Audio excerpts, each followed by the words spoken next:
Assalamualaikum warahmatullahi wabarakatuh. Perkenalkan, nama saya Revania Diamanda dengan NIM 23002126 dengan jurusan Administrasi Pendidikan Fakultas Ilmu Pendidikan.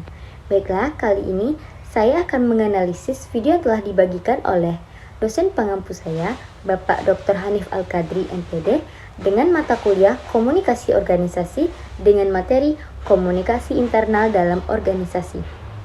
Sebelum itu kita akan membahas dua materi. Yang pertama, fungsi pesan atau informasi. Yang kedua, jaringan-jaringan komunikasi formal. Kita masuk ke dalam fungsi pesan atau informasi. Banyak fungsi pesan menurut pendapat-pendapat para ahli. Kita bahas satu-satu. Yang pertama, pendapat dari Khan and Kay. Yang pertama terkait dengan produksi.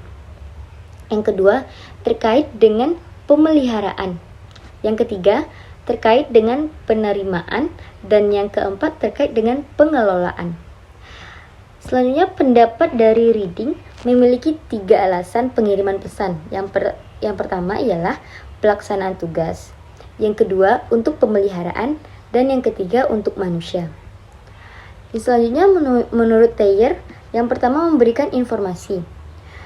Maksudnya di sini ialah memberikan informasi yang disampaikan dalam suatu organisasi, informasi.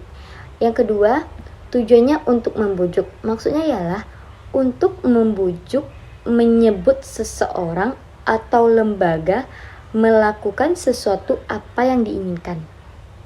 Nah, yang ketiga, garis perintah. Bahwa pesan yang disampaikan bermaksud untuk memberikan perintah. Yang keempat, memberikan instruksi. Dan yang kelima, integrasi organisasi. Maksud di sini adalah bagian-bagian yang diintegrasikan atau plagiat-plagiat bagian diintegrasikan untuk mencapai tujuan kerja. Teori Thayer banyak digunakan bagi suatu organisasi karena ia bersifat umum. Selanjutnya kita bahas tentang pendapat Klimberg. Yang pertama, mengatur. Maksudnya ialah mengatur segala sesuatu, termasuk mengatur perilaku pekerjaan, mengatur pola yang terjadi dalam sebuah organisasi, sehingga ia bekerja sesuai dengan aturan-aturan yang ada. Nah, yang kedua, melakukan pembaharuan. Maksudnya ialah bahwa melalui pesan segala sesuatu yang sifatnya untuk memperbaharui itu bisa dilakukan. Yang ketiga, integrasi. Setiap organisasi memiliki bagian-bagian yang terpisah. Artinya, melakukan bagian-bagian masing-masing, tetapi organisasi adalah satu kesatuan yang tujuan utamanya adalah organisasi. Yang keempat, memberikan informasi dan konstruksi. Bagaimana suatu informasi bisa ada di sebuah lembaga tanpa pesan? Karena fungsi informasi pesan sebagai instruksi. Beberapa pendapat memiliki kecenderungan tujuan atau fungsi dari pesan walaupun dinyatakan dalam istilah yang berbeda. Fungsi dapat kita simpulkan secara umum. Yang pertama ialah pesan tugas. Pesan-pesan yang berkenaan dengan pelaksanaan tugas organisasi oleh anggota organisasi melalui informasi atau penyebaran, pengambilan kebijakan, dan kemudian disebarkan pesan berhubungan dengan isi dari output dari lembaga itu. Jadi, kejelasan informasi akan mengindikasikan kemudahan proses pelaksanaan tugas di dalam sebuah organisasi. Nah, karena organisasi berkaitan dengan tugas dan pekerjaan. Yang kedua, pesan pemeliharaan. Berkenaan dengan kebijaksanaan atau aturan-aturan main dalam suatu organisasi, pesan ini membantu organisasi untuk tetap hidup kembali dalam jangka panjang. Ini berhubungan dengan pencapaian dari output.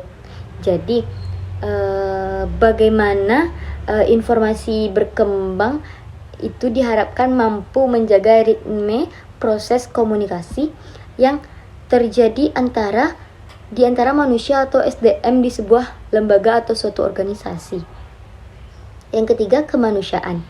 Maksudnya ialah fungsi kemanusiaan langsung diarahkan kepada orang-orang yang berada di suatu lembaga atau organisasi dengan mempertimbangkan kepuasan budaya, pemenuhan kebutuhan, hak dan kewajiban.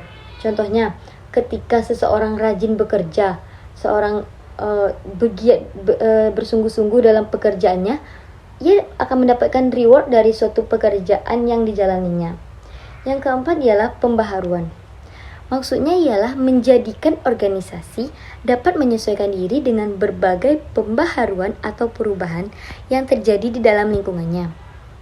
Nah, kita masuk ke dalam jaringan-jaringan komunikasi formal.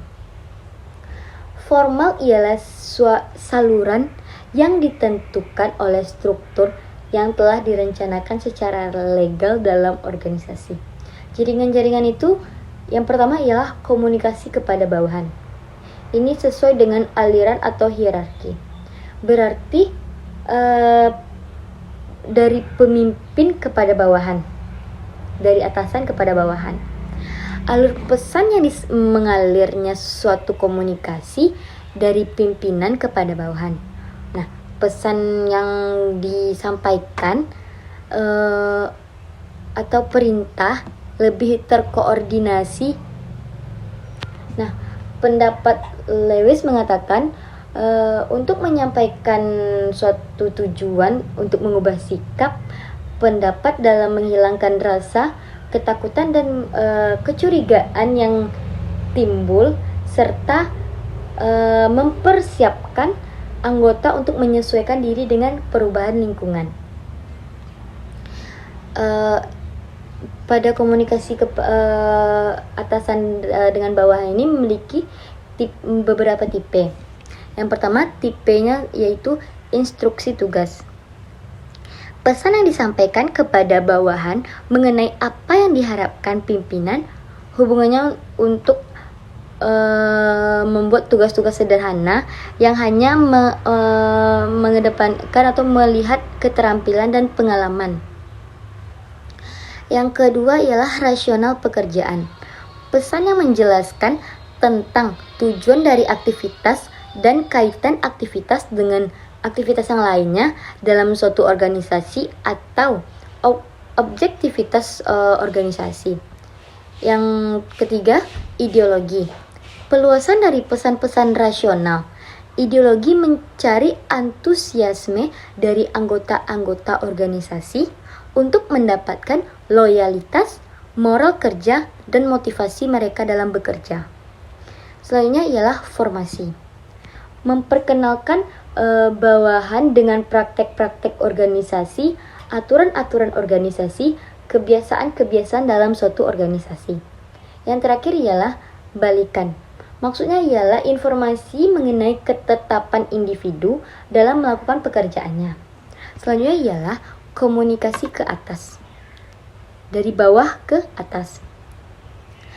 Pesan yang mengalir dari bawahan kepada atasan atau tingkat level yang lebih rendah kepada tingkat level yang lebih tinggi sesuai dengan hierarkinya, tujuannya ialah untuk memberikan balikan atas instruksi atasan untuk mengambil suatu kebijakan.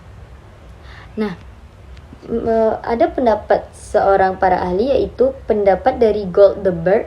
Fungsi yang pertama ialah mendapatkan data fakta keinginan. Yang kedua, menjelaskan masalah yang tidak bisa dipekerjakan. Yang ketiga, saran atau ide-ide yang tujuannya untuk menyempurnakan bagian-bagian dari masing-masing organisasi. Dan yang terakhir, bagaimana pikiran dan perasaan dari karyawan. Selanjutnya kita masuk ke dalam prinsip-prinsip komunikasi dari bawahan ke atas. Memiliki pendapat, yaitu menurut pendapat klien T.N. Max Sever, yang pertama ialah program komunikasi. Yang kedua, Program komunikasi dilakukan secara terus-menerus. Yang ketiga, saluran yang rutin. Yang keempat, menelankan kesensitifan ide-ide yang menyenangkan. Yang kelima, memerlukan pendengarnya objektif. Nah, yang keenam, menggunakan berbagai media dan metode. Selanjutnya ialah kita masuk ke dalam komunikasi yang ketiga, yaitu komunikasi horizontal. Pesan di antara orang-orang yang tingkatan otoritas yang di dalam organisasi itu bersifat relatif sama, sejajar. Nah, itulah yang dapat saya sampaikan. Semoga materi yang saya sampaikan ini bermanfaat bagi kita semua. Saya akhiri dengan Assalamualaikum warahmatullahi wabarakatuh.